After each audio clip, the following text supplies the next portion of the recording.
श्री सीतारामचंद्राभ्या नमः।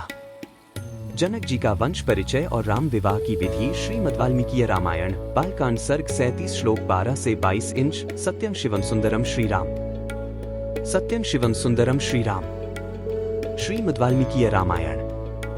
श्री सहित दिनकर बंस भूषण काम बहु छवि सोहई। नव अंबुधर बरगात अंबर पीत सुर मन मोहई।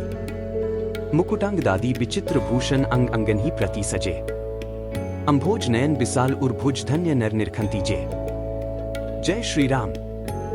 आप सभी का स्वागत है श्रीमद् वाल्मीकि रामायण की दिव्य कथा में, जहां हर श्लोक में छुपा है भारत की संस्कृति का अमृत। आज हम पढ़ने जा रहे हैं बालकांड सर्ग 37 श्लोक 12 से 22 तक, जहां जनक जी अपने वंश की मर्यादा और आदर्शों को गुरु वशिष्ठ जी के समक्ष रखते हैं। पिछले भाग में हमने देखा गुरु वशिष्ठ जी ने राजा दशरथ और रघुकुल का परिचय देते हुए राम जी के चरित्र और कुल की महिमा को जनक जी के सामने प्रस्तुत किया। यह विवाह केवल दो लोगों का नहीं, बल्कि दो महान वंशों का पवित्र मिलन है। आज हम जानेंगे राजा जनक का गौरवशाली कुल परिचय, जहां वे अपने वंशजों की मर्यादा, आदर्श और इतिहास को साझा करते हैं। गुरु वशिष्ठ जी के साथ इस विचार विनिमय का उद्देश्य है रामसिया विवाह को धर्मसम्मत और परंपरानुसार संपन्न करना। यह संवाद भारतीय संस्कारों की सुंदर मिसाल है। देवताना प्रतिज्ञाय गंगामभ्यत्य पावकः गर्भधारे वै देवी देवतानामिद प्रियम बारा। तब देवताओं से बहुत अच्छा कहकर अग्निदेव गंगा जी के निकट आए और बोले, देवी आप इस गर्भ को धारण करें। यह देवताओं का प्रिय कार्य है। 12 इत्येतद् वचन श्रुत्वा दिव्यम रूपम धारयत् स तस्या महिमा दृष्ट्वा समन्ताद्वशीर्यत् 13। अग्निदेव की यह बात सुनकर गंगा देवी ने दिव्य रूप धारण कर लिया। उनकी यह महिमा, यह रूप वैभव देखकर अग्निदेव ने उस रुद्रतेज को उनके सब ओर बिखेर दिया। 13 समन्ततस्तदा देवीमभ्यषिञ्चत् पावकः सर्वस्रोतांसि पूर्णानि गंगाया रघुनंदन। 14 रघुनंदन।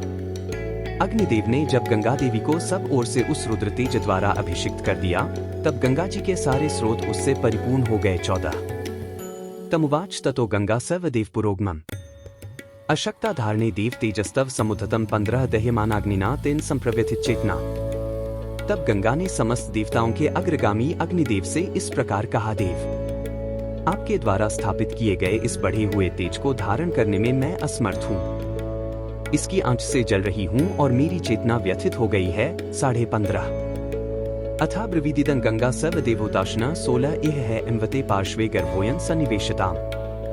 तब संपूर्ण देवताओं के हविष्य को भोग लगाने वाले अग्निदेव ने गंगा देवी से कहा, देवी हिमालय पर्वत के पार्श्व भाग में इस गर्भ को स्थापित कर दीजिए। 16.5 श्रुत्वा त्वग्निविचो गंगातं गर्भं तिभास्वरम 17 उत्ससर्ज महातेजाः स्रोतोभ्यो हि तदानघ निष्पाप रघुनंदन। अग्नि की यह बात सुनकर महातेजस्विनी गंगा ने उस अत्यंत प्रकाशमान गर्भ को अपने स्रोतों से निकालकर यथोचित स्थान में रख दिया।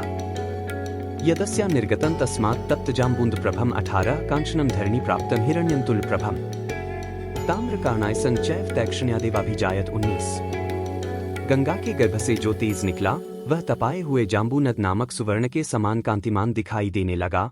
गंगा सुवर्ण में मेरुगिरि से प्रकट हुई हैं, अतः उनका बालक भी वैसे ही रूप रंग का हुआ।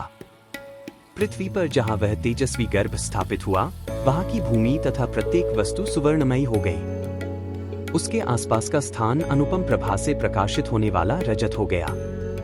उस तेज की तीक्ष्णता से ही दूरवर्ती भूभाग की वस्तुएं तांबे और लोहे के रूप में परिणत हो गईं। 18 से 19 मलम तस्यावत् तत्र त्रपु सीसकमेव च तदेतद् धरणी प्राप्य नानाधातुर्वर्धत। 20 उस तेजस्वी गर्भ का जो मल था, वही वहां रांगा और सीसा हुआ।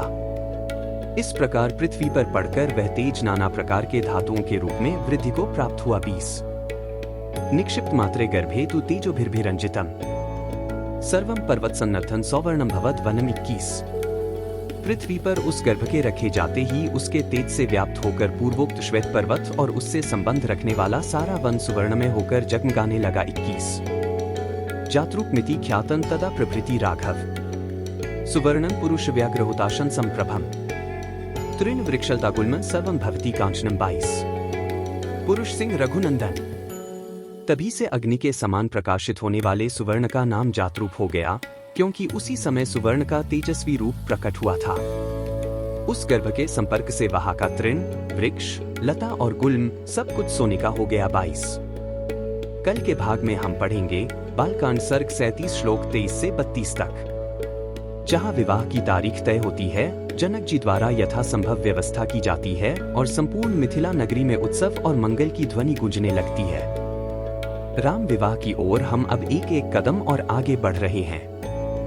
अगर आपको यह अध्याय ज्ञानवर्धक और भावनात्मक लगा हो तो इस वीडियो को लाइक करें, जय जानकी वल्लभ राम कमेंट करें और चैनल को सब्सक्राइब करना न भूलें। इस श्रृंखला को अपने मित्रों और परिवारजनों के साथ जरूर शेयर करें, ताकि हर जनवरी से जनवरी तक रामायण की यह अमृत धारा पहुंचे।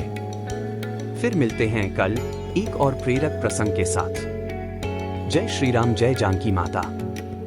बार बार बर मागो हर्षी देहो श्रीरंग, पद सरोज अनपाइनी भक्ति सदा सत्संग। कथा विसर्जन होत है, सुनो वीर हनुमान, जो जन जंग से आए हैं सो तंग कर ही पयान।